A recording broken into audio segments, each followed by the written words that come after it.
European leaders on Tuesday called for more multilateral cooperation, free trade, and the fair distribution of COVID-19 vaccines on the second day of the virtual World Economic Forum Davos agenda as solutions to the COVID crisis. Europe invested billions to help develop the world's first COVID-19 vaccines, to create a truly global common good. And now the companies must deliver. They must honor their obligations. And this is why we will set up a vaccine export transparency mechanism. Europe is determined to contribute to this global common good. This is the hour of multilateralism.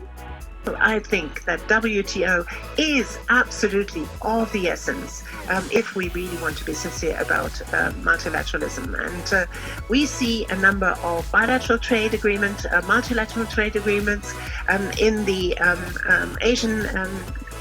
on the Asian continent. We see RCP, that is very remarkable. Countries of very different structures are linked by this instrument. But this, in a way, has injected a new quality in the relationship between the European Union and China. We agreed on a climate agenda, the Paris agenda, and at this point, we have not lived up to our commitments, all of us. So our top priority is to do our utmost to stay true to our commitments